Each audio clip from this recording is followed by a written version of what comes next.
అందరికీ నమస్కారం. బాగున్నారా? నేను బాగున్నాను. మా సత్యసాయి సెంటరు 50 ఏళ్ళు అయిందనమాట. ఈ ఊర్లో మొదలుపెట్టి సత్యసాయి ఇన్ వాపింజర్ ఫాల్స్ సెంటరు 50 ఏళ్ళ సంవత్సరం అవుతుందని దానికోసమని సెలబ్రేషన్స్ జూలైలో పెట్టుకున్నాం. ఇప్పటి నుంచి ప్రాజెక్టులు ట్రై చేస్తున్నాం అనమాట. మా చుట్టుపక్కల సెంటర్స్ అందరినీ పిలిచి పెద్ద సందడి చేసుకుంటున్నాం. వాళ్ళకి వెళ్ళేటప్పుడు ఎన్విరాన్మెంటల్గా బయోడిగ్రేడబుల్ అలాగే ప్లాంట్స్ ఏదన్నా ఇద్దామా, తులసి మొక్క ఇద్దామని ఒక ఆలోచన వచ్చిందనమాట. ఆ తులసి మొక్కకి పార్ట్స్ కావాలి కదా, మళ్ళీ అవన్నీ ప్లాస్టిక్ కొనకుండా ఇది ప్రయత్నం చేస్తున్నాను. Hopefully it comes out good. ఇవాళ సాయి సెంటర్లో భజనలు ఉన్నాయని చీర కట్టుకున్నాను. బాగుంది కదా. నా వీడియోస్ నచ్చితే తప్పకుండా లైక్ చేయండి. సో ఏం చేస్తానంటే ఇలాగ ఏంటది న్యూస్ పేపర్ని ఇలా ముక్కలు చేసేసి నానబెడతాం అనమాట. ఇలా నానబెట్టేసేసి బాగాను ఒక 3 days అన్న 2 days పైన నానాలన్నమాట. నానాక ఇవి మెంతులు చాలా చాలా కాలం కింద చేశాను నేను. ఇవి మెంతులు అనమాట. ఈ నానబెట్టి ఇవి 2 కలిపి రుబ్బుతారు. ఇవి ఆర్టిఫిషియల్గా ఏ ఫెవికాలు ఏమీ వేయరు అనమాట. గ్లూ ఏమి వేయరు. దీన్ని వేసి అప్పుడు మోల్డ్ చేస్తారనమాట. ప్రయత్నం చేస్తాను. Let me see how it comes. తప్పకుండా లైక్ కొట్టండి మరి నా కష్టానికి. చీర బాగుంది కదండి. It's nice right. Thank you very much. చూడండి, దీనికి ఇంకా చాలా ఇదంతా కూడా చింపి వేస్తాను. తర్వాత ఏమో మెంతులకి నీళ్లు వేస్తున్నాను అనమాట. ఇవి 2 కూడా 2 రోజుల పైన ఆరాక అప్పుడు తీసి మిక్సీలో వేస్తాను.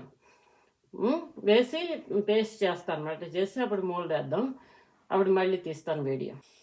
చూస్తున్నారు కదా, పేపర్ నానిపోయింది. ఒక 2 రోజులు అయింది. మెంతులు కూడా నానిపోయాయి. వేసేసి చేశాను మిక్సీలోను. పేస్ట్ బాగానే వచ్చింది.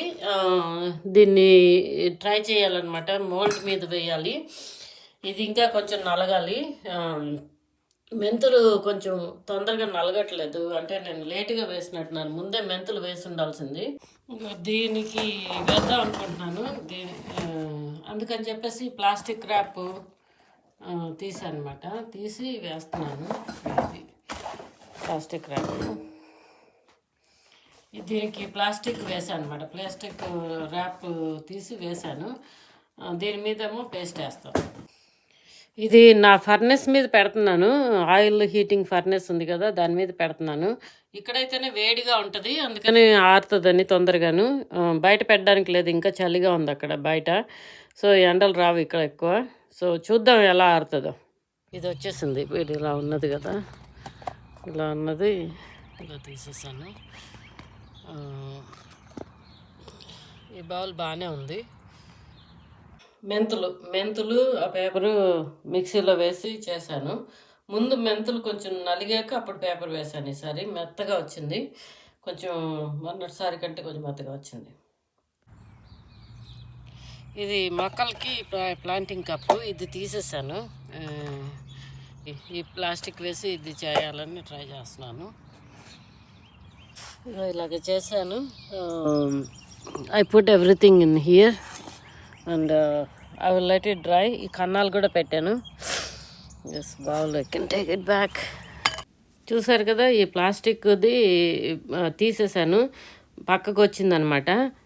ఆ ప్లాస్టిక్ అది తీసేయాలి. బాగానే వచ్చింది, పర్వాలేదు.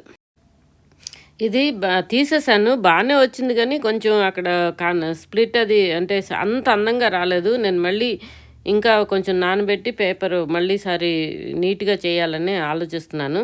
దీంట్లో మట్టేసి మొక్క పెంచాలి. అది వేరే వీడియో చేస్తాను. మీకు నచ్చితే నా వీడియోస్ లైక్ చేయండి. తర్వాత మా చిన్నప్పుడు మేము 8 ఏళ్ళు అలా ఉన్నప్పుడు చేశాను అనమాట. ఇలాంటివి బౌల్స్ చేసుకునే వాళ్ళము.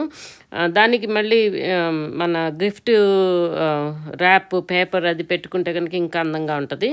సో మీ పిల్లలతోటి ఇప్పుడు వచ్చే ఉగాదికి ఈ బౌల్స్ చేయించండి మీ పిల్లల చేత. Hopefully they like it. వాళ్ళ చేత్తో చేశారని చాలా తృప్తిగా ఉంటుంది. చిన్నదే సింపుల్ ఇంగ్రీడియంట్స్, పేపరు, మెంతులును. తప్పకుండా మీ పిల్లలతో చేసి చెప్పండి. Thank you very much for watching my videos.